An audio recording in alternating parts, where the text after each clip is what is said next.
Hello student, मैं math teacher are के सिंह आपका ओमेगा प्रो क्लासेस में स्वागत है। तो आज जो है हम लोग 11th का और जो बेसिक कॉन्सेप्ट होता है या 12 का जो बेसिक कॉन्सेप्ट होता है, मैथमेटिक्स को पढ़ने के लिए क्या क्या चीज़ जानना जरूरी है। हालांकि अभी हम जो शुरू कर रहे हैं कुछ चीज़ 9th का भी है, कुछ चीज़ 10th का है। ये बेसिक कॉन्सेप्ट है जो 11 12 में आपको पढ़ने में कोई दिक्कत नहीं होगी। होता क्या है कि बच्चा जब 11th में आता है तो बहुत कुछ भूल चुका होता है। तो ब्रीफ में आपको या डिटेल में जो कहिए इसमें जो भी चीज़ 11 12 में जानना बहुत ही जरूरी है वो आपको बेसिक कॉन्सेप्ट दिया रहता है। ये आपका समझिए, स्टार्ट जो हम लोग कर रहे हैं बिल्कुल जीरो लेवल से कर रहे हैं। कोई भी मैथमेटिक्स का बच्चा जो 10th में एवरेज भी है, वीक भी है, तेज भी है, सबके लिए लेक्चर है, सबके लिए काम आएगा और मैथमेटिक्स पढ़ने में कोई दिक्कत नहीं होगी। मान लें कि कोई आप बिल्डिंग का कंस्ट्रक्शन कर रहे हैं, अगर आपका जो है बेस अगर सही नहीं है तो आपका ऊपर का फ्लोर जो है उतना स्ट्रांग नहीं होगा। उसी तरह से मैथमेटिक्स समझिए कि आपको बिल्डिंग बनाना है, तो उस बिल्डिंग को बनाने के लिए आपको बेस जरूरी है, जिसको पाइलिंग भी कहते हैं। पाइलिंग भी बहुत स्ट्रांग होना जरूरी है। अगर पाइलिंग और बेस अगर आपका स्ट्रांग है तो आप 20 तल्ला 25 तल्ला बना सकते हैं। उसी तरह से 11 12 के मैथमेटिक्स जो कि आपके लिए बहुत कुछ नया नया चीज आएगा, लेकिन जो प्रीवियस में पढ़े हैं 9th में 10th में कुछ ऐसा चीजें हैं जो 8th में पढ़े उसका भी यूज वहां पर करना पड़ता है। और होता क्या है कि वो सब चीज जानकारी नहीं होने की वजह से उसको मैथमेटिक्स टफ लगता है। वो उस स्टेप में कैसे क्या हुआ वो पता नहीं चलता है। तो चलिए आज हम लोग जीरो लेवल से स्टार्ट कर रहे हैं, यानी 11 12 का बिल्कुल बेसिक चीज बता रहे हैं। तो आप चलिए यहाँ पर क्या है कि इसमें एक सम इंपॉर्टेंट फार्मूला बहुत बेसिक, मतलब नंबर सिस्टम तो नहीं बताएंगे यहाँ पर, मतलब जितनी जरूरत है उसको बताया जाएगा। यहाँ पर सम इंपॉर्टेंट बेसिक फार्मूला, ये फार्मूला है जो कि सब बच्चे को जानना जरूरी है। कुछ बच्चे हैं कि A+B का होल क्यों उसको पता नहीं रहता है और मैथ कैसे बनेगा। तो इसमें जो भी छोटा छोटा फार्मूला है वो आपको जानना जरूरी है। A+B का होल स्क्वायर जो आप जो है 8th 7th से ही पढ़ते आ रहे हैं, A+B का होल स्क्वायर जो होगा, इसमें देखिए पावर 2 है तो 3 टर्म होगा, तो A² + 2AB + B² होगा, ऑल टर्म प्लस होगा। A-B का होल स्क्वायर में क्या होगा, देखिए A² - 2AB + B²। ये ध्यान देने की वाली बात है कि यहाँ पर -2AB होता है। A+B के होल स्क्वायर में ऑल टर्म प्लस होता है। A-B का होल स्क्वायर में अल्टरनेट चलता है, प्लस माइनस प्लस। अब A+B का होल स्क्वायर को एक और फॉर्मूला होता है, A-B का होल स्क्वायर +4AB। आप जो है इसको सिंप्लीफाई कीजिएगा तो A+B के होल स्क्वायर के बराबर इसलिए हो जाएगा कि A-B का होल स्क्वायर क्या होता है, A² - 2AB + B²। अब +4AB है, +4AB है, तो ये जो है आपका A+B के होल स्क्वायर के बराबर हो जाएगा, क्योंकि A² + B² + 2AB होगा। तो यहाँ पर देखिए A+B का होल स्क्वायर, जब A-B का वैल्यू दिया हुआ है, A का B का वैल्यू दिया हुआ है, तो A+B आराम से निकल जाएगा। अब A-B का होल स्क्वायर है एक फार्मूला यहाँ पर, A-B का होल स्क्वायर में क्या है कि A+B का होल स्क्वायर -4AB। अब देखिए इसको सिंप्लीफाई कीजिएगा, ये आइडेंटिटीज है, इधर को ब्रेक करेंगे तो ये आ जाएगा। जैसे कि ट्रिमेट्री में आप लोग पढ़ते थे LHS RHS, तो समझिए कि ये RHS है, ये LHS है, इसको आप सिंप्लीफाई करेंगे तो यहाँ पहुंच जाएंगे। यहाँ A-B का होल स्क्वायर है तो A+B का होल स्क्वायर -4AB होगा। A+B का होल स्क्वायर, यहाँ प्लस है तो यहाँ माइनस होगा, यहाँ माइनस है तो यहाँ पर प्लस होगा। तो अब यहाँ पर क्या है, यहाँ देखिए यहाँ बीच में प्लस है तो यहाँ +4AB है, यहाँ माइनस है तो -4AB है। इसको आप सिंप्लीफाई करेंगे तो A² + 2AB + B² - 4AB हो गया, ठीक है। अब देखिए इसको आप सिंप्लीफाई जब करेंगे तो A², ये 2AB - 4AB -2AB हो गया, और ये +B² हो गया।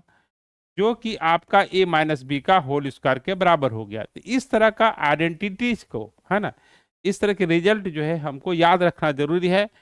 आपको जब जो शुरू किया जा रहा है कि समझिए कि एकदम समझिए कि हम आपके को समझ रहे हैं कि 9th-10th के बच्चे हैं, बिल्कुल जीरो लेवल से शुरू किया जा रहा है। क्योंकि होता क्या है कि बहुत सारे टीचर ऐसे हैं, बच्चे को, टीचर को लगता है कि बच्चा जानता होगा और वो बिल्कुल ऊपर से शुरू कर देते हैं लोग। लेकिन जब ऊपर से शुरू होगा तो नीचे का बेसिक जब आइडिया नहीं है, फिर आपको मैथ्स में इंटरेस्ट नहीं आएगा। तो मैथ्स में इंटरेस्ट तभी आएगा जब आपके पास बेसिक कॉन्सेप्ट होगा। ठीक है, तो अब देखिए यहाँ पर, तो अब ये जो है ए प्लस बी का होल स्क्वायर हुआ, ए माइनस बी का होल स्क्वायर हुआ। ठीक है, ये फॉर्मूला हुआ। अब देखिए आगे क्या है, आगे फॉर्मूला, अब ये 3 टर्म वाला है, a plus b plus c का होल स्क्वायर।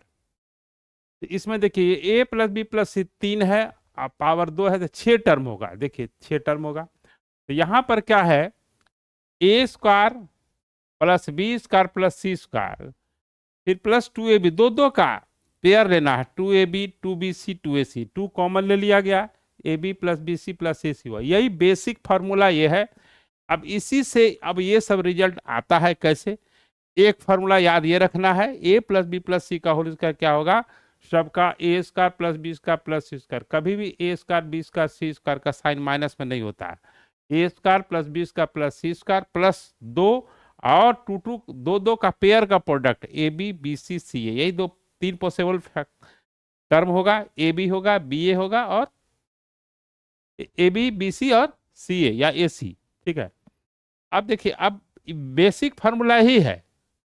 अब यहां से ए माइनस बी माइनस सी होगा, तो जो फॉर्मूला है यही होगा, लेकिन जहां जहां बी है वहां देखिए माइनस बी है और सी की जगह माइनस सी है। तो जहां जहां यहां पर जो मेन फॉर्मूला है, बी की जगह माइनस बी रखिएगा, तो बी की जगह माइनस बी रखिएगा, तो माइनस बी का होल स्क्वायर भी क्या होगा, प्लस बी स्क्वायर होगा, और माइनस सी का भी होल स्क्वायर क्या होगा, प्लस सी स्क्वायर होगा। इसलिए a square plus b square plus c square का साइन कभी माइनस में तो होगा ही नहीं। ऐसा नहीं कि a square minus b square minus c square होगा, ये माइनस होने के कारण। अब देखिए यहाँ पर बी के जगह पर माइनस बी रख दीजिएगा तो माइनस 2ab होगा, यहाँ बी जगह माइनस सी रखिएगा तो माइनस 2bc होगा। यहाँ आपका एक जगह पर ए हो गया और सी की जगह माइनस सी, तो यहाँ पर आपका -2ac हो जाएगा। क्या हो जाएगा, यहाँ पर -2ac हो जाएगा। ठीक है, तो कहने का मतलब है कि ए बी बी सी सी ए। ठीक है, तो इसी फॉर्मूले में बी की जगह पर माइनस बी रखिएगा, सी की जगह पर माइनस सी रखिएगा, और ये जो है आपका बी की जगह माइनस सी रखेंगे, सी की जगह माइनस सी रखेंगे, तो ये तो प्लस हो जाएगा। तो इसको रटना नहीं है, इसमें यही मेन फॉर्मूला, एक ही फॉर्मूला याद रखना है। ठीक है, अब देखिए ए प्लस बी माइनस सी, अब यहां पर क्या है, केवल सी की जगह माइनस सी रखना है इसी फॉर्मूले में। जिसमें सी रहेगा इन्वॉल्व वो माइनस में हो जाएगा, क्योंकि ए और बी तो पॉजिटिव है। A square plus b square plus c square 2ab minus 2bc minus 2ac, ये हुआ। अब देखिए इसी फॉर्मूले का कितना रिजल्ट होता है, या इसी को कहते हैं बेसिक कॉन्सेप्ट। बेसिक कॉन्सेप्ट होना जरूरी है।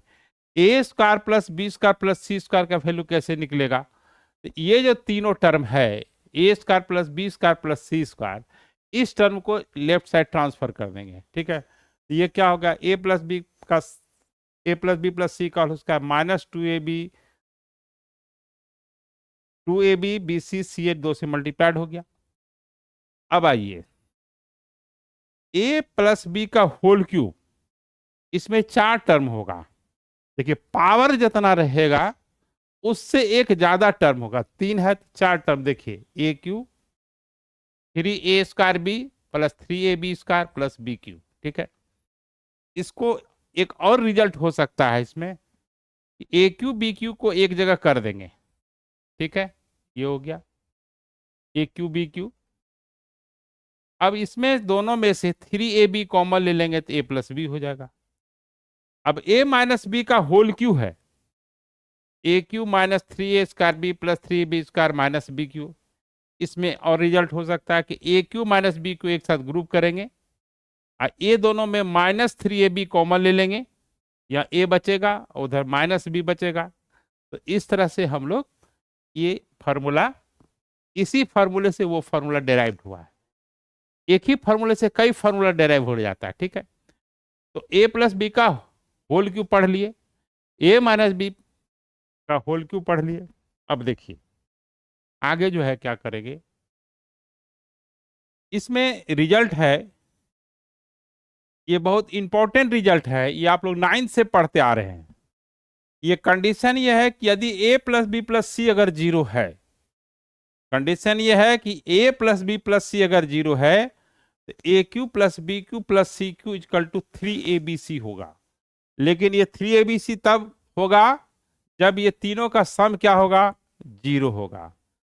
दूसरा, a cube plus b cube plus c cube का फैक्टर जो होता है, a plus b plus c का फैक्टर जो होगा, एक फैक्टर हो जाएगा a plus b plus c, दूसरा जो हो जाएगा a square plus b square plus c square minus a b minus b c minus a c होगा। और रिजल्ट क्या होगा, a cube plus b cube plus c cube को ए plus b plus सी, इस रिजल्ट को हम हाफ ए minus B का whole square B minus C का whole square C minus A का होल स्क्वायर लिख सकते हैं। कारण यह है कि यहाँ पर a square minus 2ab plus b square होगा, b square minus 2bc plus c square होगा, c square minus 2ac plus a square होगा। तो 2a स्क्वायर होगा, 2b स्क्वायर होगा, 2c स्क्वायर होगा और 2 minus 2ab minus 2bc minus 2ac होगा। अब जब 2 से डिवाइड करेंगे तो यही रिजल्ट आएगा। तो यह भी आपको रिजल्ट को याद रखना है, बहुत इंपॉर्टेंट ये आइडेंटिटीज है। अब देखिए a plus b plus c plus d का होल स्क्वायर, ये 4 टर्म है, ठीक है। तो ये जो है आपका a plus b plus c plus 4 term है, होल स्क्वायर यहाँ क्या होगा, ए स्क्वायर होगा प्लस बी स्क्वायर होगा प्लस सी स्क्वायर होगा प्लस डी स्क्वायर होगा। अब ए बी सी डी में जो जो पेयर बनता है, पेयर क्या बनेगा, ए बी दो दो लेकर के, B C A D C D B D, है ना, और अब बी सी हो गया ए सी ए सी, हाँ 3 2 3 3 6 हो गया, बस यही हो जाएगा। यानी a square plus b square plus c square plus d square, फिर दो दो का पेयर, यानी ए b b c c a, है ना, b d, a b b a नहीं लिखना है, a b and b a, 2ab या 2ba इज सेम टर्म, ठीक है। दो दो का जो है पेयर बना करके लिख देना है। तो a plus b plus c plus d का होल स्क्वायर को इस तरह से याद रखना है। अब देखिए आपको हम बताते हैं फैक्टर, है ना, फैक्टर जो है याद रखना है।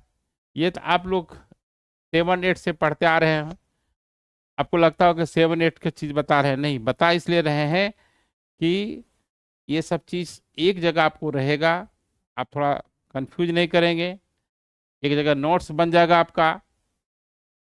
और ए स्क्वायर माइनस बी स्क्वायर का फैक्टर जो होगा वो ए प्लस बी और ए minus b, a square minus b square का जो फैक्टर होगा, दो फैक्टर होगा, ए प्लस बी और ए माइनस बी।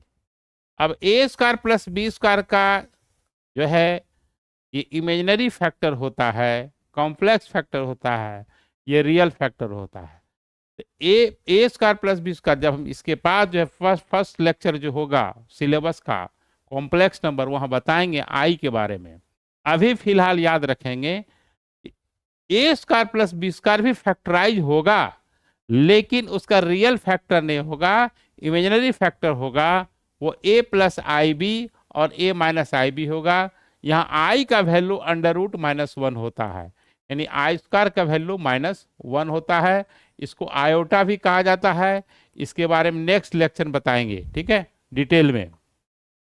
आपको फिलहाल ये याद रखना है a plus a square minus b square, A plus B और ए माइनस बी होगा, a square plus b square का भी फैक्टर होगा, वो रियल फैक्टर नहीं होगा, इमेजिनरी फैक्टर होगा, a plus i b into a minus i b होगा। अब देखिए a cube plus b cube का फैक्टर क्या होगा, a plus b, a square minus a b plus b square होगा। यहाँ प्लस है तो यहाँ प्लस होगा, या ए बी का साइन माइनस होगा। ए स्क्वायर बी स्क्वायर का साइन हमेशा प्लस में ही होगा। अब यहाँ पर देखिए ए प्लस बी हुआ, a square minus a b plus b square को फिर फर्दर फैक्टराइज करेंगे, है ना। लीनियर फैक्टर में देखिए तीनों फैक्टर लीनियर है। इसमें हम लोग आगे कॉम्प्लेक्स में पढ़ते हैं क्यूब रूट ऑफ यूनिटी, अभी तो समझने में दिक्कत होगी, बट इस फैक्टर को भी याद कर लीजिए। जब हम कॉम्प्लेक्स नंबर पढ़ाएंगे वहाँ ओमेगा क्या होता है, ओमेगा का वैल्यू क्या होता है, तो वहाँ बताएंगे डिटेल में। तो ए प्लस बी ओमेगा और a plus b omega square, तीन फैक्टर हो गया। उसी तरह से a cube minus b cube, a minus b होगा, ठीक है। फिर a square plus a b plus b square होगा। ये तो दो फैक्टर हो गया, ये भी रियल है ये भी रियल है। लेकिन अब लीनियर फैक्टर में करना है जिसमें ए और बी का पावर 1 होना चाहिए। देखिए ए माइनस बी, ए और बी का पावर 1 है, ए माइनस बी ओमेगा होगा, a minus B omega square होगा। तो a cube plus b Q में देखिए तीनों फैक्टर का साइन क्या हो, देखिए प्लस है, a plus b omega, A plus b omega square. इसमें क्या होगा, तीनों फैक्टर का साइन माइनस में है, ठीक है। अब ए का पावर 4 माइनस बी का पावर 4 का फैक्टराइज कैसे होगा, a square minus b square और ए स्क्वायर प्लस बी स्क्वायर, ए प्लस बी और ए माइनस बी। इसका फिर फैक्टर होगा ए प्लस बी और ए माइनस बी, लेकिन इसका जो है इमेजिनरी फैक्टर होगा a plus i b into a minus i B. जो ए स्क्वायर प्लस बी स्क्वायर का जो फैक्टर बताए थे, यहाँ पर आपका ए स्क्वायर प्लस बी स्क्वायर का factor a plus i B और ए माइनस आई बी हो गया। यहाँ आई क्या है, ये याद कर लेना है, एकदम रट जाना है। I equal to under root minus 1 होता है ना। तो अब देखिए ये तो हम फैक्टर हुआ, ये सब चीज का जरूरत 11th में हो 12 में हो, ये नहीं कि ये सिलेबस में लिखा हुआ है, सिलेबस में ये लिखा हुआ नहीं है। लेकिन चूंकि आपको मैथ सीखना है, मैथ्स को स्ट्रॉन्ग करना है, तो आपको ये सब चीज जानना जरूरी है। क्योंकि ये सब बच्चे को बहुत कुछ जानकारी नहीं होने की वजह से 11-12 का मैथ्स थोड़ा टफ लगने लगता है। इसका यूज है इसलिए बताया जा रहा है, ठीक है। तो अब जो है, और a cube plus b cube plus c cube minus 3 ABC का फैक्टर जो है, देखिए ये जो है इसका factor a plus b plus c, a plus b omega plus c omega square, a omega square plus b omega square plus c omega. देखिए यहाँ पर a plus b plus c तो रहेगा, बी के साथ ओमेगा है, सी के साथ ओमेगा स्क्वायर है, ये ओमेगा बी के साथ हो जाएगा, ये ओमेगा सी के ओमेगा स्क्वायर बी के साथ हो जाएगा, ये ओमेगा जो है सी के साथ हो जाएगा। यही होता है इसका फैक्टर, ठीक है। तो a cube plus b cube plus c cube minus 3 ABC का भी तीन फैक्टर होता है और लीनियर फैक्टर होता है, जिसमें ए का पावर भी 1 होता है, बी का पावर भी 1 होता है, सी का पावर भी 1 होता है। अब आपको बताया जा रहा है कंपोनेंडो डिविडेंडो। अब कंपोनेंडो डिविडेंडो ऐसा है कि 7-8 का चीज है, लेकिन आपको यहां जरूरत पड़ेगा। कंपोनेंडो डिविडेंडो जो है दो रेशियो के बीच में होता है। अगर ए बाई बी और c by d, a by b और सी बाई डी दो रेशियो है, तो a plus b a minus b और c plus d c minus d, ठीक है। या देखिए यहाँ प्लस है तो यहाँ भी प्लस है, या ये ऊपर होगा a minus b a plus b c minus d c plus d. तो कहने का मतलब है कि देखिए ऐसा होता है कि मान लीजिए कि N1 D1 है, न्यूमरेटर डिनोमिनेटर, N2/D2 है, ठीक है। ये लेफ्ट साइड का न्यूमरेटर डिनोमिनेटर। तो इसका जो होता है कंपोनेंडो डिविडेंडो जो होता है N1 plus D1 N1 minus D1 हुआ, तो ठीक है। और ये आपका N2 plus D2 N2 minus D2 होगा, ठीक है। यह प्लस है तो प्लस होगा, यहाँ माइनस होगा तो यहाँ माइनस होगा, यहाँ प्लस होगा तो यहाँ पर प्लस होगा। ये कंपोनेंडो डिविडेंडो हम लोग को जरूरत पड़ता है। ये बहुत बहुत सारे ट्रिग्मेट्री का क्वेश्चंस जहाँ पर कि 10th में तो उतना नहीं है, इसमें आपका 11th में देखिएगा कि बहुत सारा कंडीशनल प्रॉब्लम कंपोनेंडो डिविडेंडो से बनता है। बहुत सारा अलजेब्रिक इक्वेशन का सॉल्यूशन कंपोनेंडो डिविडेंडो से बनता है। अब देखिए कुछ एक्सप्रेशन है, यदि एक्सप्रेशन देखिए x माइनस ए का whole square, Y minus B का whole square, Z minus C का होल स्क्वायर इक्वल टू 0। आप जानते हैं कि x माइनस ए का होल स्क्वायर कभी निगेटिव नहीं होगा, हमेशा ग्रेटर देन इक्वल टू 0 होगा। y माइनस बी का होल स्क्वायर हमेशा ग्रेटर देन इक्वल टू 0 होगा, और जेड माइनस सी का होल स्क्वायर हमेशा ग्रेटर देन इक्वल टू 0 होगा। लेकिन राइट साइड वहां पर 0 है। जब तीन पॉजिटिव नंबर को जोड़िएगा तो 0 नहीं आ सकता है, क्योंकि दो तीन पॉजिटिव नंबर का सम क्या होगा, कोई पॉजिटिव नंबर होगा। 0 तब होगा जब वो सेपरेटली 0 है। तो यानी ये x इक्वल टू ए रखिएगा, यानी x minus A equal to 0 होगा, तो x इक्वल टू ए होगा, y इक्वल टू बी होगा, z इक्वल टू सी। केवल एक ही x का वैल्यू भी एक ही होगा, y का वैल्यू भी एक ही होगा, z का वैल्यू एक होगा। ओनली वन सॉल्यूशन होगा। अगर मान लें कि a square plus b square plus c square 0 तभी होगा जब a इक्वल टू 0 होगा, b इक्वल टू 0 होगा, c इक्वल टू 0 होगा, है ना। देखिए यहां पर क्या है कि a square plus b square, तीन स्क्वायर का सम चाहे दो स्क्वायर का सम, ये 0 तब होगा जब ए भी 0 होगा, बी भी 0 होगा, सी भी 0 होगा, यानी तीनों बराबर होगा और तीनों 0 के बराबर होगा, किसी और के बराबर नहीं होगा। 1 2 3 नहीं होगा, a equal to b equal to c होगा। ठीक है, तो कहने का मतलब यह है कि बहुत इंपॉर्टेंट रिजल्ट है, इसका वहां यूज होता है, उसको समझना होगा। ठीक है, अब देखिए हम लोग क्या करते हैं, laws of indices exponent, Hindi में घातांक का नियम इसको कहते हैं। ये बहुत बेसिक चीजें हैं, है ना, और इसका यूज होते रहता है हर जगह, चाहे जी मेंस का क्वेश्चन हो, चाहे 11th का क्वेश्चन हो, चाहे 12 का क्वेश्चन हो, चाहे कोई जनरल कंपटीशन हो, कोई एनडीए का एग्जाम हो, रेलवे के एग्जाम हो, कोई भी एग्जाम ऐसा नहीं है जिसमें कि लॉज ऑफ इंडिसेस का जरूरत नहीं पड़ता। अभी तक जितना बताए हैं कोई ऐसा मैथमेटिक्स का एग्जाम नहीं है, चाहे आप 11-12 में पढ़ना स्टार्ट करें, चाहे कंपटीशन का एग्जाम, कोई भी जनरल कंपटीशन का एग्जाम दें, जिसमें कि ये सब चीज़ें आपको ज़रूरत नहीं पड़ेगा। यही चीज़ सब जरूरत न, ये सब चीज़ नहीं जानने के कारण ही जनरल कंपटीशन का क्वेश्चन हार्ड होने लगता है, और मैथमेटिक्स के वजह से सिलेक्शन नहीं होता है। लगता है कि मैथ्स बहुत हार्ड है, हार्ड नहीं है।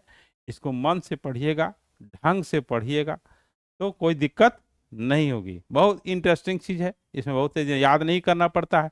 जो जीरो लेवल का जो लेक्चर है ना, जो फर्स्ट लेक्चर है, वो वैसे विद्यार्थी के लिए ही बनाया गया है जो कि 10th 9th में मैथमेटिक्स के दूर भागता था और उसको मैथ पढ़ने की इच्छा है आगे।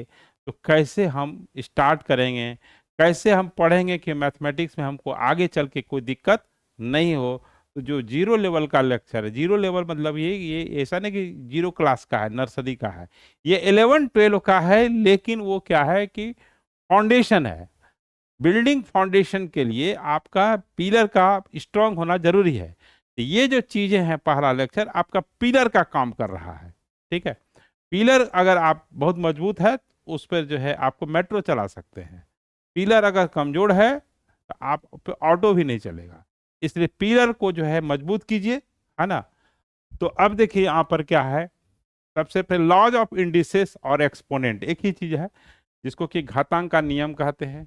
ये ए जो है नीचे जो रहता है वो बेस कहलाता है, बी जो है पावर कहलाता है। ए का पावर बी, ए क्या कहलाता है, बेस कहलाता है। बी का पावर क्या है, बी क्या कहलाता है, पावर। नीचे वाला जो है बेस कहलाता है, ए बेस कहलाता है, बी पावर कहलाता है। देखिए पावर जो है यहां अगर 0 है, बेस 1 है, बेस जो है ए है, ए का पावर 0 1 होता है। लेकिन यहां पर ए जो है होल नंबर नहीं होता है, ए नॉट इक्वल टू 0, होल मतलब 0 नहीं होता है। होल नंबर तो होगा ही, 1 2 3 होल नंबर है, 0 नहीं होगा। यानी ए जो है नेचुरल नंबर होना चाहिए, या इंटीजर कह सकते हैं एक्सेप्ट 0, है ना। -2 का पावर भी 0 1 होगा। यानी आप कह सकते हैं कि ए जो है आपका ऑल इंटीजर होगा -0, आई फॉर इंटीजर, उसमें 0 हटा देना है। अब जीरो का पावर जीरो जो है ना, जीरो का पावर जीरो वन नहीं होता है। आप पढ़ेंगे लिमिट में, इसको मीनिंगलेस कहा जाता है। जीरो की पावर जीरो क्या होता है, वन नहीं होता है, मीनिंगलेस होता है। यानी ए का पावर जीरो वन तब होता है जब ए नॉट इक्वल टू जीरो होता है। इसके अलावा जो भी है, वन का पावर जीरो, टू का पावर जीरो, थ्री का पावर जीरो, माइनस टू का पावर जीरो, हाफ का पावर जीरो, रूट टू का पावर जीरो, कोई भी रियल नंबर एक्सेप्ट जीरो, अगर उसका पावर जीरो है तो उसका वैल्यू वन होगा। अब देखिए ए का पावर एक्स, ए का पावर वाई, बेस सेम है तो पावर इक्वल हो जाएगा। बेस अगर सेम है, ए है, दो है, तीन है, बेस सेम है और पावर इक्वल है, तो ये नंबर इक्वल तब होगा जब ये x इक्वल टू वाई, यानी पावर इक्वल हो जाएगा। उसके बाद देखिए x की पावर a और y का पावर b, यहां पर बेस दोनों का डिफरेंट है लेकिन पावर क्या है, सेम है, तो उस केस में x इक्वल टू वाई हो जाएगा। लेकिन इसमें कुछ कंडीशन है, जैसे कि यहां पर क्या है कि जैसे टू का पावर जीरो हो गया और थ्री का पावर जीरो हो गया, तो यहाँ पावर जीरो नहीं होना चाहिए, क्योंकि टू का पावर जीरो और थ्री का पावर जीरो ये वन होता है। तो ऐसा नहीं है कि पावर तो सेम है तो टू इक्वल टू थ्री होता है। लेकिन ये कब कंडीशन है कि ये ए जीरो नहीं होना चाहिए, सब ध्यान दीजिएगा, है ना। ये शंका है, यहाँ समाधान भी है ना। ये आपका शंका ये है कि अरे ए का टू का पावर जीरो और थ्री का पावर जीरो, सर बताए थे कि बेस से अगर डिफरेंट है, पावर सेम रहे, बेस इक्वल हो जाता है, तो टू इक्वल टू थ्री हो गया। नहीं, ये आपका कंफ्यूजन है। समाधान ये है कि ये पावर जो है, इस पे बहुत सारा देर लेक्चर बन सकता है शंका और समाधान पर, क्योंकि एक्स की पावर ए, वाई का पावर भी, उतना डिटेल में जाने का समय नहीं है और उतना डिटेल में जाना भी नहीं है। और आपको क्या करना है, एक्स की पावर ए, वाई की पावर ए अगर है, ये तब है जब पावर जीरो के बराबर नहीं होगा, तो आपका बेस इक्वल हो जाएगा। अब देखिए ए का पावर एम है, यहाँ बेस जो है ए का पावर एम है और देन पावर एन है। देखिए ए का पावर एम का बेस ए है, लेकिन ये पावर जो है एन है, उसके लिए बेस ए का पावर है एन है, तो ए का पावर एम इंटू एन हो जाएगा। जैसे कि मान लीजिए कि एक्स की पावर टू है और पावर थ्री है, तो एक्स का पावर सिक्स हो जाएगा। एक्स की पावर फोर है, वाई का पावर माइनस फाइव है, एक्स के पावर माइनस 20 हो जाएगा। ठीक है, अब देखिए बेस सेम है तो पावर ऐड हो जाएगा, ए का पावर एम, ए का पावर एन, दोनों का बेस सेम है, पावर ऐड हो जाएगा। जैसे एक्स की पावर 10 है और बेस सेम होना चाहिए और ये 15 है, तो एक्स का पावर 15, 10, 25 हो जाएगा। एक्स का पावर माइनस 3 है और एक्स का पावर 12 है, बेस सेम है, पावर ऐड हो जाएगा, तो 12 में 3 घटेगा तो 9 होगा, क्या होगा, 9 होगा। तो इस तरह से बेस सेम है तो पावर जो है आपका ऐड हो जाएगा। ए का पावर एम है, ए का पावर एन है, डिवाइड में है, तो ए का पावर एम माइनस वन हो जाएगा। जैसे देखिए ए का पावर 10 है, ए का पावर 5 है, तो ए का पावर 10 माइनस 5, ए का पावर 5 हो जाएगा। ए का पावर 25 है ना, ए का पावर 6 है तो 19 हो जाएगा, तो 25 माइनस 6 19 हो जाएगा। यानी बेस देखिए यहाँ पर डिवाइड होने पर ऐसा स्थिति में होता है, पावर क्या हो जाता है, माइनस में हो जाता है। अब देखिए आगे हम लोग बढ़ते हैं, यहां पर जो ये कोण बना हुआ है ना, ये एंगल जो बना हुआ है, नुकीला फिगर जो बना हुआ है, ये है ना, तो यहाँ जो n है, ए का पावर 1/n हो जाएगा। अब मान लिया जाए कि यहाँ ये जो नुकीला बना हुआ है ए है, तो ए का पावर 1/3 हो जाएगा। यहाँ आपका 10 है तो ए का पावर 1/10 हो जाएगा। ठीक है, 1 होगा। अगर मान लिया जाए कि देखिए अब बच्चा का होता क्या है कि ये है छोटी चीज, रूट ए है, यहाँ पर कुछ लिखा हुआ नहीं है, कुछ नहीं लिखा हुआ है तो उसका रूट ए मतलब हुआ ए का पावर हाफ हो गया। कुछ नहीं लिखा हुआ है, ए का पावर रूट ए मतलब हुआ ए का पावर, पावर तो होगा ही, ए का पावर हाफ हो गया, बेस ए हो गया, पावर 1/2 होगा। लेकिन इसके अलावा जो भी रहेगा वो लिखा रहेगा, मेंशन क्या रहेगा, जैसे यहाँ ए का पावर ये 5 है, ये फिफ्थ रूट ऑफ ए जो है ए का पावर 1/5 होगा, नीचे हो जाएगा। ये जो नुकीला जो बन रहा है, नुकीला का अंदर में जो नंबर है ना, वो ए का पावर 1/5 हो गया। अब ए का पावर m है और यहाँ n है, देखिए ये जो है ए का पावर m/n हुआ। क्यों हुआ, देखिए यहाँ पर ए का पावर m हो गया बेस, और ये जो नुकीला है बना वो n है, तो 1/n हुआ। तो ए का पावर m इंटू एन, ए का पावर m/n हो गया। ठीक है, अब देखिए ए का पावर m है और b का पावर m है, पावर सेम है, बेस डिफरेंट है। इसका मतलब है ए इंटू बी कर दीजिए, पावर होल कर दीजिए। जैसे कि मान लिया जाए कि x के पावर 3 है, y का पावर 3 है, दोनों का पावर सेम है, तो x प्लस वाई का होल क्यों लिख सकते हैं। अब x की पावर 10 है और y का पावर 10 है, एक्स वाई का पावर 10 लिख सकते हैं। रूट x है और रूट y है, तो आप अंडर रूट एक्स वाई भी लिख सकते हैं, है ना।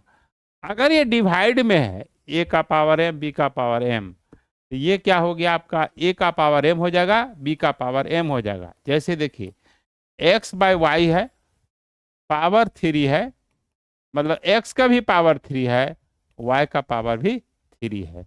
x/y है, पावर यहाँ पर 10 है, x की पावर 10 हो जाएगा, y का पावर 10 हो जाएगा।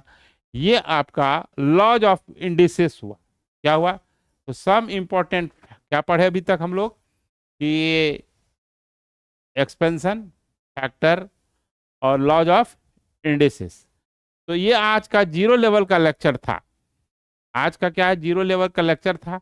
इसी में आपको अभी हम क्या क्या चीज बताएंगे, मॉडुलस का कॉन्सेप्ट देंगे, है ना, कॉन्सेप्ट ऑफ मॉडुलस देंगे, फिर वेवी कर्व मेथड बताया जाएगा, साइन स्कीम, फिर लॉग का बताया जाएगा। तो यानी आपका 2-3 जो लेक्चर होगा वो 0 लेवल का होगा, लेकिन वो 11-12 का हायर लेवल का चीज हो जाएगा आपके लिए। ठीक है, तब 11-12 में आपको समझने में कोई दिक्कत नहीं होगा, बिल्कुल इसकी गारंटी है। तो आज जो है जितना फार्मूला बताए, फिर नेक्स्ट वीडियो में जो है आपको कॉन्सेप्ट ऑफ मॉडुलस, मॉडुलस से सब बच्चा घबराता है, और उसके बाद लॉग बताया जाएगा। हालांकि सिलेबस में लॉग नहीं है, लेकिन कोई ऐसा एग्जाम नहीं है या कोई ऐसा मतलब क्वेश्चन नहीं है जो कंपटीशन लेवल का जिसमें लॉग नहीं होता है। कैलकुलस में लॉग का जरूरत है, देखिए इंडिविजुअल तो देखिएगा कि लॉग चैप्टर नहीं लिखा हुआ है, लेकिन इसका लॉग का काफी यूज होता है मैथमेटिक्स में, खास करके 12 में, 11th में भी यूज होता है, और केमिस्ट्री में भी यूज होता है, फिजिक्स में भी यूज होता है। तो लॉग जानना बहुत ज़रूरी है। ये जो है जैसी एक्सपोनेंट पढ़ा है, फिर आपको लॉग भी बताया जाएगा, मॉडुलस भी बताया जाएगा, फिर साइन स्कीम बताया जाएगा। ये 4 चीज़ें ऐसा है, 4-5 चीज़ें जो कि होल मैथमेटिक्स में 11th में 12 में इसका यूज होगा। तो आप जो है इस वीडियो को शेयर करेंगे अपने बच्चों के बीच में, है ना। ये बिल्कुल निःशुल्क है और बिल्कुल सीक्वेंस में चलेगा, क्योंकि अभी 0 लेवल का इसलिए चला रहे हैं कि पहले बेसिक फाउंडेशन कर लेते हैं, उसके बाद हम अलजेब्रा का कॉम्प्लेक्स नंबर स्टार्ट करेंगे। तो वहाँ पढ़ने में बहुत मज़ा आएगा, क्योंकि बेसिक कॉन्सेप्ट नहीं होने की वजह से बच्चे जो है खुद से प्रॉब्लम नहीं बनाते हैं, और क्या होता है कि चलो सर से पूछ लेते हैं, चलो सर से पूछ लेते हैं, तो वो चीज़ नहीं करना है। खुद से बनाने का जो है आपको आदत डालनी है, क्योंकि जब तक कि आप खुद नहीं बनाइएगा तब तक आपको मैथ समझ में नहीं आएगी। जब तक कि आपको साइकिल सीखना है, तो अगर आपको साइकिल सिखाना है या मोटरसाइकिल सिखाना है, सिखाने वाला छत के ऊपर रहे और वहीं से कहे कि देखो यहीं से ब्रेक लेना है, ऐसे करना है, ऐसे करना है, फिर आपको समझ में नहीं आएगा जब तक खुद साइकिल नहीं चलाएंगे। ठीक है, तो ये जो 0 लेवल का लेक्चर है आपके लिए बहुत इंपॉर्टेंट है। ओके।